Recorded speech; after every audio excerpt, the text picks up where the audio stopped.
Ouais. Mouraï Berabotaï, nous abordons à présent la paracha de cette semaine qui s'appelle Béalotra.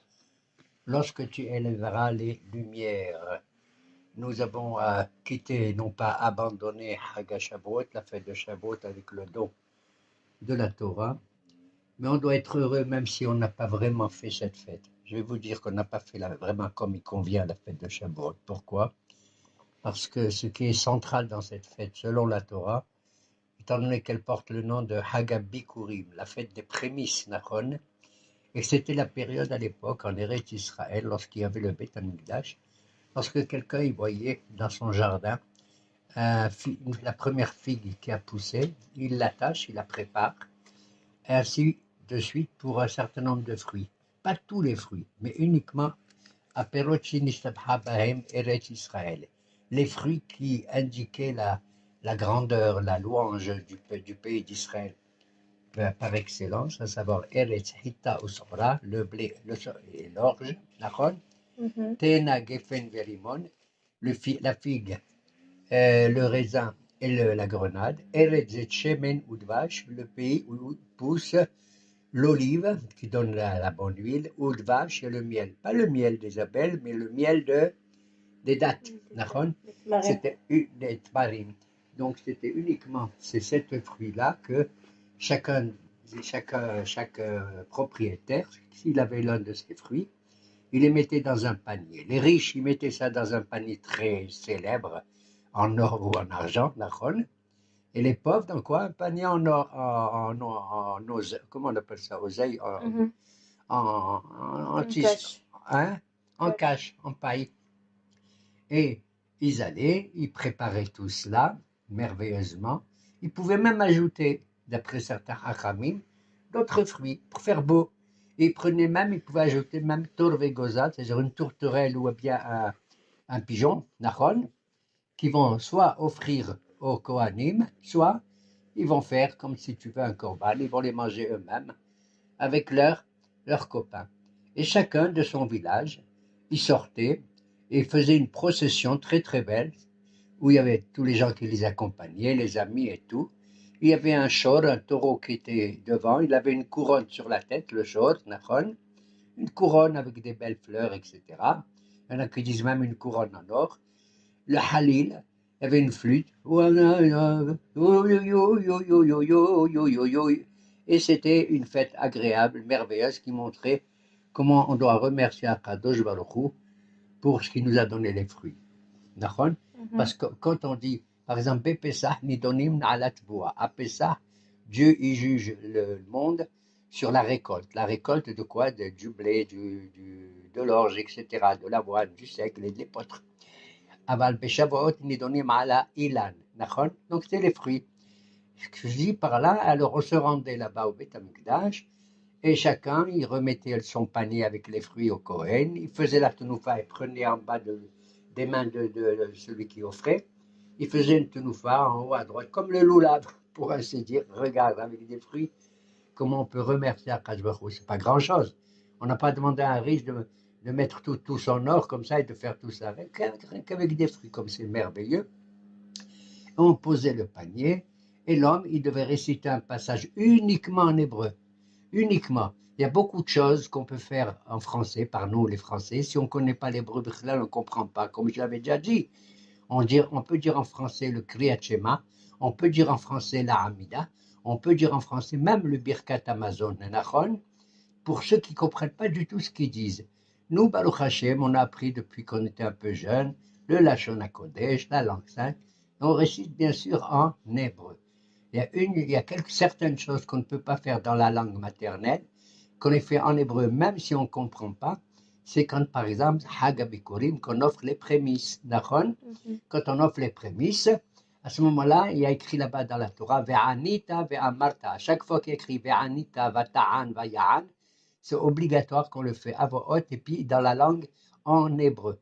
Maintenant, s'il y a des gens, les pauvres à l'époque, qui ne savaient pas lire, ils avaient honte, alors ils n'allaient pas apporter le bikurim. Non, ils apportent. Et c'est quelqu'un à côté d'eux qui lit à voix haute, et lui, il répond Amen, et lui, il est content. Il a compris.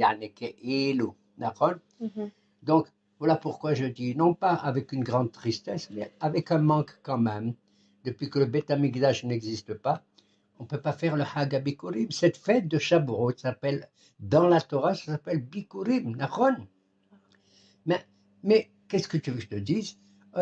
Tout se passe comme si on étudiait l'histoire des Bikurim, c'est comme si on avait offert les Bikurim eux-mêmes.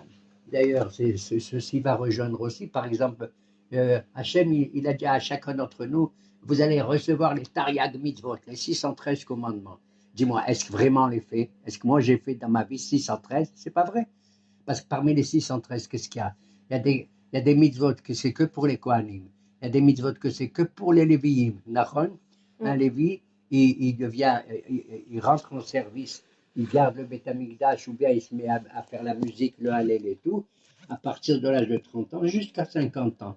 Il y a des lois concernant les Lévi'im, il y a des lois concernant les Kohanim, il y a des lois concernant, par exemple, quelqu'un, il s'est marié, il a eu un premier garçon, un aîné, ça s'appelle Pidyon Bechor, Oui. et alors, il faut donner le petit bébé qui vient de naître à qui au Cohen. Mais attends, c'est mon fils, qu'est-ce que c'est ça? Tu vas pas là. Alors, pour remplacer, il me rend mon Bechor et moi, je lui donne 5 shkalim, d'accord? Je lui donne 5 pièces spéciales comme ça qu'il garde. De nos jours, même quand on donne de l'argent au Cohen, on est tellement radin que le Cohen, il voit ma tête que je fais, il me rend les 5 shkalim. Il me rend les 5 shkalim. Donc, on voit que la mitzvah, pour ainsi dire, du Pidyon Bechor, du premier-né, eh bien, elle remplace quelque part plus ou moins les Bikurim, d'accord? Donc, on voit qu'il y a beaucoup de mitzvot que, que je ne fais pas, moi, je ne peux pas faire, personne. Alors, comme pourquoi Hachem, il a donné Tariag mitzvot, ça veut dire quand l'ensemble du peuple juif, Bichlalo, chacun fait tel ou tel ou tel, ensemble on fait les Tariag mitzvot. Ça ressemble à quoi? Ça ressemble exactement à la paracha de Béalotra. Qu'est-ce qu'il y a écrit dans Béalotra? Il y a écrit, Akadosh Baruch Hu a dit, Béalotra est un norot el mupena minora, kamare asher, mikshat aseh ota, tu feras la menorah d'une seule pièce. Pas comme la table ou le haron, etc. Ça veut dire d'une seule pièce, c'est-à-dire il ne faut pas souder ou coller, hein, rapprocher tel morceau avec tel morceau pour faire la menorah. D'une pièce. Elle a été faite presque d'une façon miraculeuse. Ils ont jeté de l'or dans un moule, elle est sortie. D'accord? Et là-bas, il y a écrit Adirecha Atpircha Mikshahi. Elle est d'une seule pièce, de la tête au pied. D'accord? Ça veut dire de la tête au pied. Le machal, l'image, la parabole, elle est la suivante.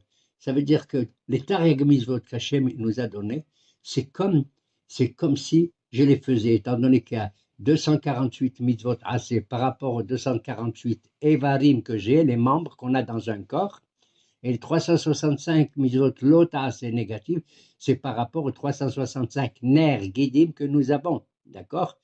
Alors, en quoi il y a l'unité aussi?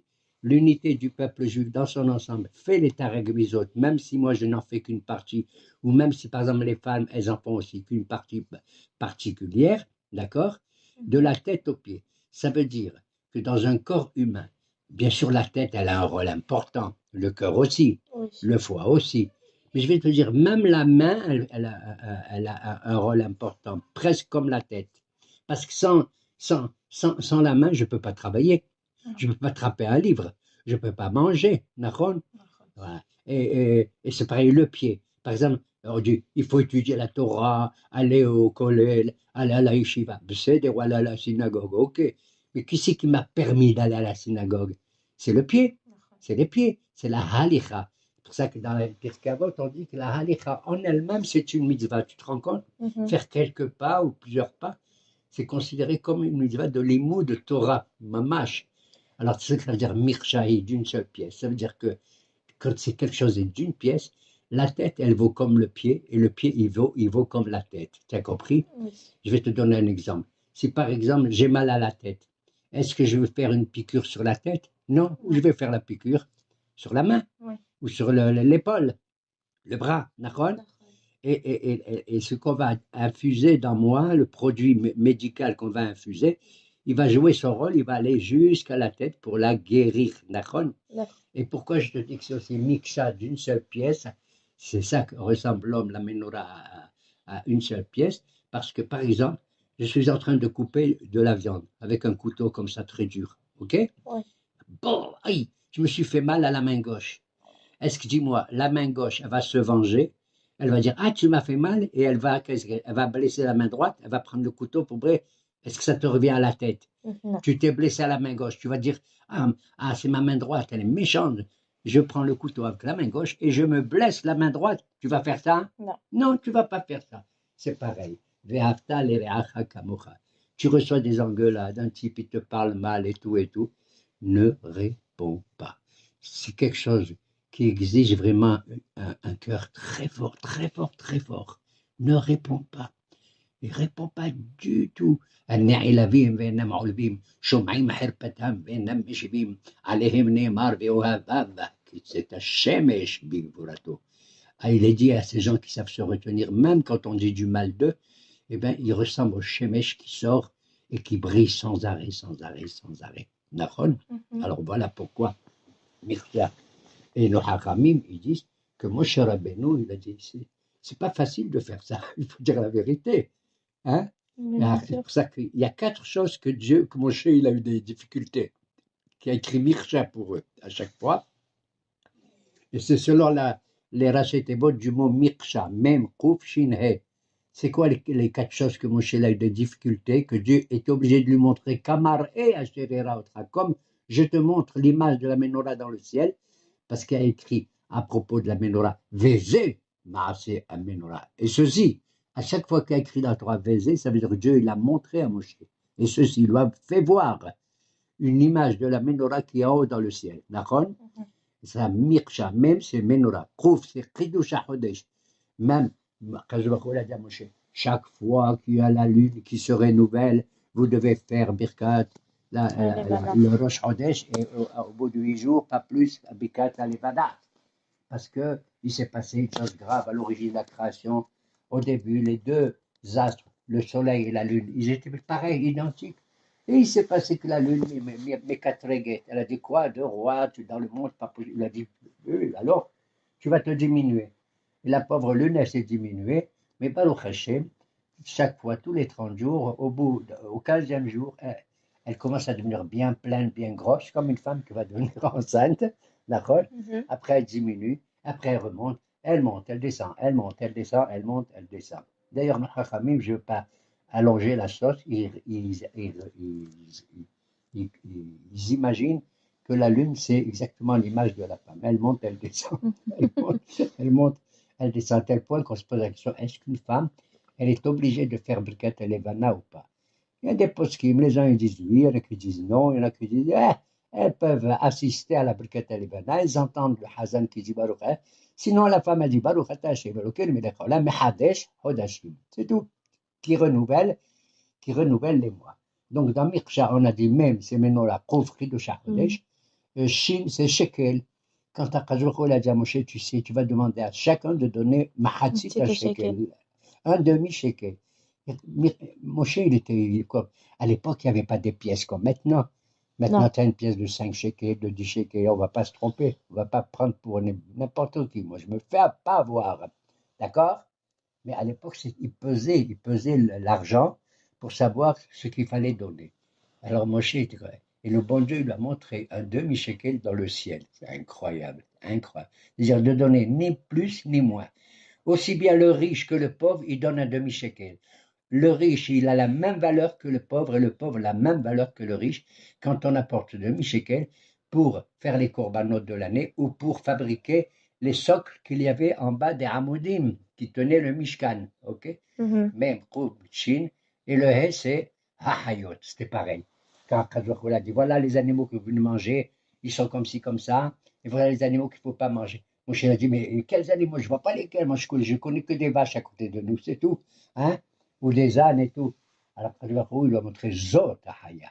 C'est incroyable, je ne sais pas comment il a fait Moshe. Le bon Dieu lui a montré les centaines et les centaines d'animaux qu'il y a dans le monde pour lui dire celle-là elle est cachée, celle-là elle n'est pas cachée, celle-là elle est cachée, celle-là elle n'est pas, celle-là elle n'est pas cachée. D'accord?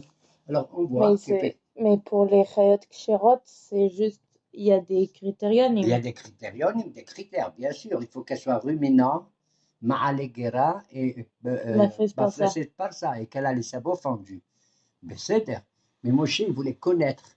Ah. Et déjà, quand on enseigne une halakha et tout à l'époque, surtout à l'époque de Moshe, c'est la première fois que la Torah est donnée. Nachon. Alors, il a voulu dire, vous allez voir des fois un lièvre, vous allez voir ça. Et, parce qu'il y en a un qui dit, oui, mais le lièvre, il rumine. D'où tu sais qu'il rumine? Tais-toi, j'en sais rien. Oui, le lièvre, comme le lapin, il rumine. Oui. Donc, il est cachère. Non, il n'a pas les sabots fendus. Donc, quand tu étudies la Torah, tu apprends aussi le monde, la biologie, la zoologie et tout le reste, hein, et la chimie, et la physique, pour comprendre dans quel monde tu es. Et plus tu comprends dans quel monde tu es, tu vois, waouh, il y a des milliers de genres d'animaux, ça te met de la ahava dans Akadosh Baruch Hu. Comment il a pu faire ça? Chaque animal, il a un rôle à jouer sur Terre. Ne dis pas le tigre, à quoi ça sert, le lion, tu n'en sais rien. Il y a un équilibre dans le monde. C'est une mircha, même Koufchin et Ahayot aussi comme ça. D'accord? Voilà. Ça veut dire que maintenant, je ne veux pas être triste. Parce que moi, j'ai commencé à être un peu triste quand j'ai parlé maintenant. Pourquoi j'ai été un peu triste? Parce que j'ai dit qu'en vérité, nous n'avons pas fait la vraie fête de Shavuot qui s'appelle en vérité Hagabikurim. Est-ce que ça apporte tout à des Bikurim? Non. Non. Est-ce que mon voisin, il a offert? Même le plus grand rabbin d'Israël, il n'a pas offert des Bikurim. Il n'y a pas de bête. Il n'y a pas de bête à Migdash. Alors ça veut dire que Baruch Hashem, nos ancêtres, ils ont pu le faire et tout. Et bien, Ezrat Hashem, dans le temps futur, on aura aussi le Beth Amikdash et tout rentrera dans l'ordre. Il faut avoir dans le cœur le Osher. Ça veut dire en hébreu Osher, le bonheur. Et dis-moi, le bonheur, il est absolu ou il est négatif? Il est ni absolu, c'est-à-dire à 100%, ni négatif à 0%, il est relatif.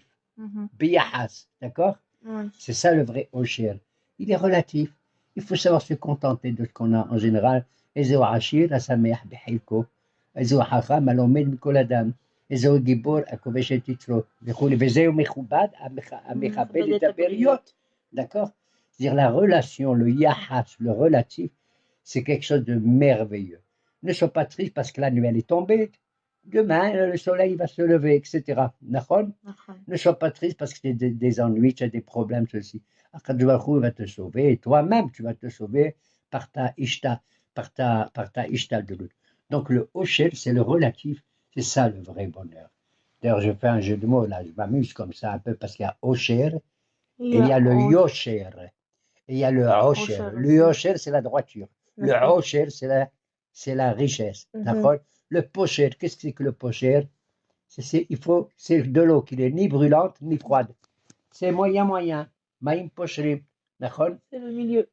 C'est le milieu. Kosher, qu'est-ce que c'est? C'est-à-dire que tu dois faire des efforts pour. Hein? Ça ressemble au mot kasher, kosher.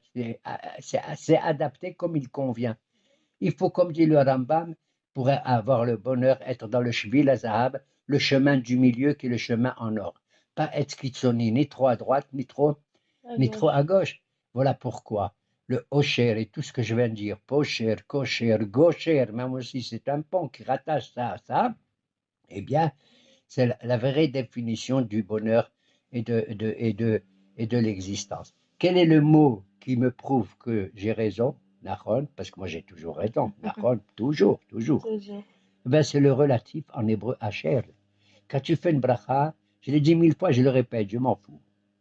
Baruch ata Hashem Elokeinu melech ha'olam, après ha'olam, Asher, kideshanu. Le Asher, c'est un relatif qui rattache à la fois ha'olam avec la kedusha, kideshanu. D'accord? C'est-à-dire le relatif entre le matériel du olam où on vit dans ce monde-ci, il ne faut pas le rejeter, c'est le bon Dieu qui l'a créé, n'est-ce pas? Et la kedusha, c'est-à-dire ne pas être attiré uniquement par la homriot. Mais il en faut pour vivre, pour que la neshama vive, elle est dans le gouffre, donc le gouffre a besoin de manger. Mais dans le relatif, tout est dans la proportion. Comment on appelle une qualité en hébreu? Mida. Mida, c'est quoi? Mida, c'est une mesure modérée. Limdot, ça veut dire mesurer. Pour que je mette un costume, il faut qu'il soit à ma mesure. Ni trop long le pantalon, ni trop court. Et chez la femme, c'est pareil. On voit donc, c'est ça le bikurim. C'est ressentir le bonheur de la première chose qui m'arrive. Pas attendre 10 ans, car maintenant je dis merci. Que tu dis merci? Mizmor les Toda, tu dois le faire chaque jour pratiquement, pour ainsi dire. Et que quand tu apportes rien que des fruits, des bikurim, comme on l'a dit, à tel point que nos hachamim me disent, dans la Gemara, ils ont vu une fois un type apporter des bikurim, un panier très lourd, terrible, sur ses épaules. Tous y pleuraient, ils étaient incroyables. Qui c'est ce type qui porte? Un type que normalement il avait l'habitude d'aller qu'avec un carrosse, avec, avec, euh, avec une compagnie, devant lui et derrière lui. Qui c'est? Un roi. C'était ce roi. J'ai envie de pleurer parce que ce roi, c'est. Ah bon. D'ailleurs, Jérusalem, il y a une rue qui porte son nom à côté de Mahane Yehuda. Rehov, Agrippas. Et ben, c'était le roi Agrippas. Quand ils ont vu ça, quoi, ce roi, il apporte ceci comme ça. Tu te rends compte? Ça n'existe pas, un roi qui fait comme ça. Il a plein de avadim, hein, plein de serviteurs. Alors, c'est ça, ça veut dire. Ça veut dire que l'existence, elle est relative. Et c'est peut-être ce qu'on apprend à partir du titre, simplement de la paracha de Béhalotra. Il n'y a pas écrit Béhad lakatra et anerot quand tu allumes. Quand tu allumes, il faut allumer, bien sûr. OK? Oui. Mais Béhalotra, qu'est-ce que ça veut dire Béhalotra? Quand tu feras monter, tu laisses l'allumette dans la pétilla, la mèche, jusqu'à ce que la flamme, elle monte. Une flamme, c'est pas le début qui compte. Le début compte, bien sûr, il faut allumer, mais il faut s'élever sans arrêt, sans arrêt, sans arrêt. Si tu n'es pas capable d'élever sans arrêt, et tu n'arrives pas à la hauteur de la menorah, tu sais ce qu'il y avait au Beth Amikdash, devant la menorah, en bas de la menorah? Pourquoi écrit Beha Alotra, quand tu monteras? Ça veut dire que il y avait en bas 3 marches, 3 madrigotes. Et que le Kohen, il monte, il monte, il monte, pour arriver à la hauteur des Nerot qui va allumer. Tu comprends? Oui. Pour arriver à la hauteur. Voilà pourquoi le Hachamim, et jusqu'à nos jours, ils ont pris la menorah. Ils marchaient même avec Titus là-bas à Rome. Hein? Oui. Ils ont piqué la menorah et tout, et c'est dans leur arc de triomphe. Ils ont vu que c'était la chose la plus importante. Que même un jour, ils ont demandé à un juif Hiloni qui ne faisait pas les mitzvot, tu vas aller voler pour nous, rentre-toi. Ils avaient peur d'entrer dans le Migdash, les Goyim, les Romains. Ils ont envoyé un type, je ne dis pas son nom, et il est allé, il a pris un tas de choses qu'il a donné aux Romains, aux soldats romains. Ils ont dit, maintenant, tu vas aller prendre la menorah. Il est allé, et il a dit, il n'est pas question, je ne vous donne pas la menorah. Et pourtant, il n'était pas du tout religieux. Où tu as vu ça, toi? Hein? Ouais. Regarde que dans le cœur de chaque juif, il y a un côté plein d'amour pour Akadosh Baruch Hu et plein de respect pour la Torah, même s'il fait ça une seule fois. Et à cause de ça, ils l'ont pris, ils l'ont tué, le miskin, je ne raconte pas. D'accord? Et il n'a pas voulu leur donner la menorah. Donc, Beha Alotra et Tanerot. Pour conclure, je vais te dire. Pourquoi Akadosh Baruch Hu, brusquement, dans cette paracha, il nous raconte Awad Sanzavé, il y en a marre, encore la menorah. Il a déjà parlé de ça. Dans tout le livre de Vaïkra, Nachon, le livre de Vaïkra, comment il s'appelle? Homesh Alvim, c'est le Chumash où on raconte tout ce qui s'est passé dans le Migdash, les Korbanot, qu'est-ce qu'ils font les Kohanim, qu'est-ce qu'ils font les Léviim, qu'est-ce qu'il y avait dedans? Il y avait dedans le Haron, la menorah, le Shulchan, le Mizbah HaKetoret, le Mizbah HaKorban, tout. Pourquoi brusquement, hein, on parle maintenant encore de la menorah? Tu sais pourquoi? Parce que la semaine passée, dans la paracha de Nassau, c'était le premier jour du mois de Nissan, on fait l'inauguration du Mishkan, du temps de Moshe Rabbeinu. Le premier jour, waouh, c'est Shevet Yehuda, le prince de Juda. Le deuxième jour, waouh, c'était Issachar. Le troisième jour, waouh, Réhouven. Les 12 tribus, ils ont apporté pendant les 12 premiers jours de Nissan, chacun leur korban, d'accord? Et qu'est-ce qu'ils ont apporté? La même chose. Ils ont apporté, une longue assiette, un plateau, ils ont apporté un endroit où on met les charbons pour faire le ktoret, ils ont apporté des choses comme ça, ils ont apporté, d'accord? Ouais. Mais ils ont apporté tous pareil. Et bien, tu as qu'à dire, ce que Yoda, il a apporté le premier jour, tous les autres, ils allaient apporter pareil. Non, on répète la même chose. C'est lourdeau, non? Et on répète chacun, mais c'est la même chose. Non, non, non, non. C'est pas la même chose. Comment c'est pas la même chose? Si par exemple, moi, je fais un don de 100 shekels et mon copain, il fait un don de 100 shekels, c'est la même chose ou c'est pas la même chose? C'est la même chose. Oui, et c'est pas la même chose aussi. Pourquoi? C'est la même chose par rapport au 100 shekels. Oui. Mais c'est pas la même chose par rapport au cœur qui donne ça. Moi, je l'ai donné avec un grand cœur. J'étais content de donner les 100 shekels à un pauvre. L'autre, il a donné, parce que c'est une mitzvah, si tu veux.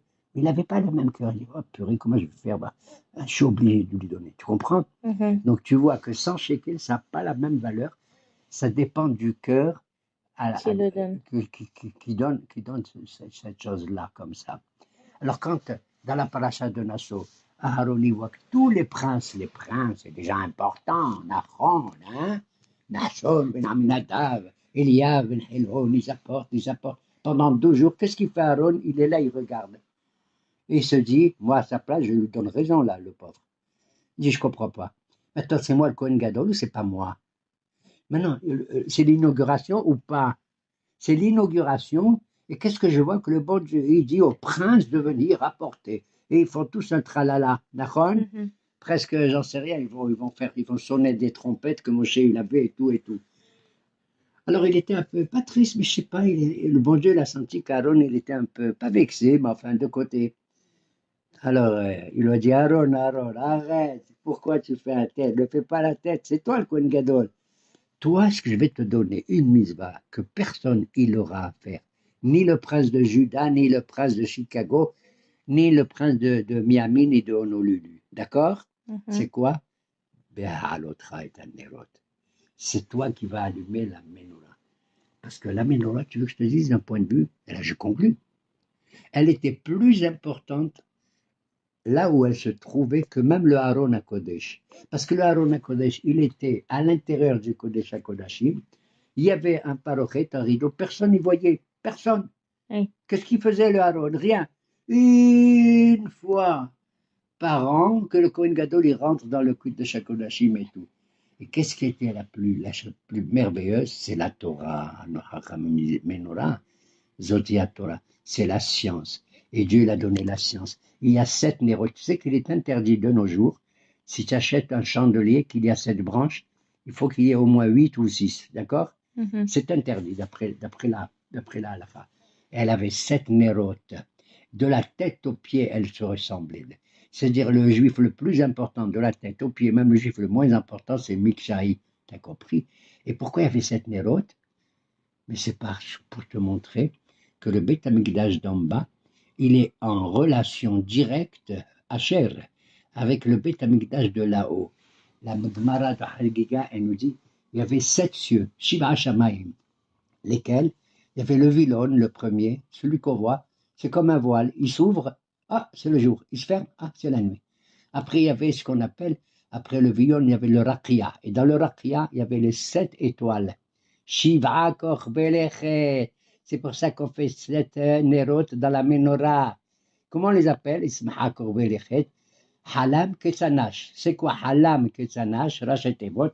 Het, c'est Hama, c'est le soleil, c'est dimanche. D'accord? Lamed, c'est Levana, c'est la lune, c'est lundi. Lune, lundi. Di en latin, ça veut dire jour.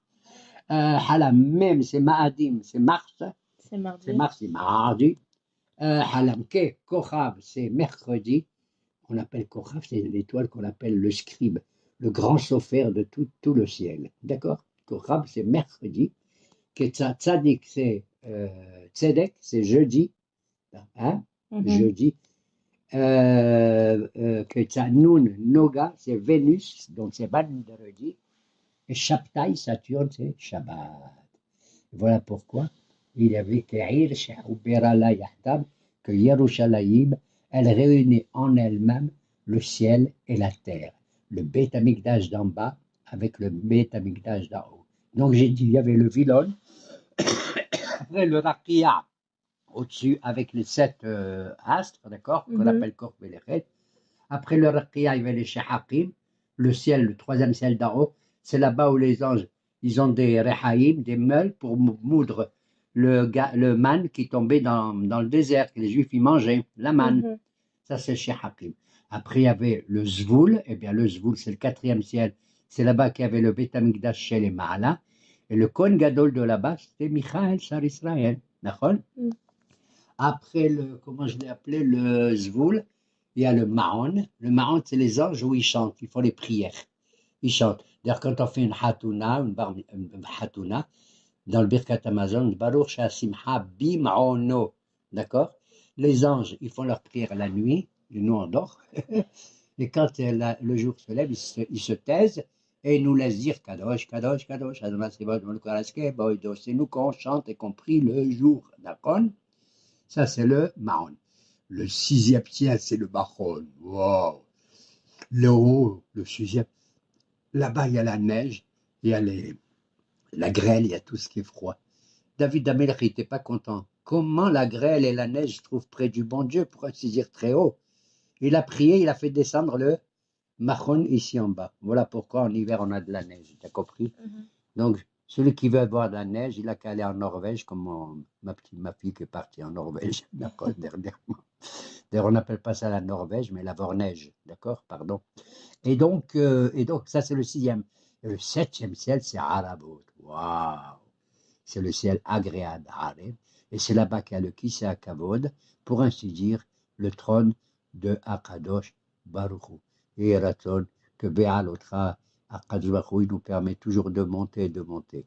Quand tu fais une mitzvah, tu dis, mais je fais la même. J'ai mis le tefillin ce matin, comme hier, comme avant-hier. Bouf. Tout change d'après le cœur, tu as compris? Il faut que tu ressentes toujours une nouveauté, un hidouche comme hidouche à l'Ebana, à chaque fois que tu vis dans l'existence, jusqu'à ce que nous aussi on monte dans les sept cieux et qu'on va dans le Olam Haba et que nous goûtons un bonheur non pas relatif à chair, mais absolu. Absolu.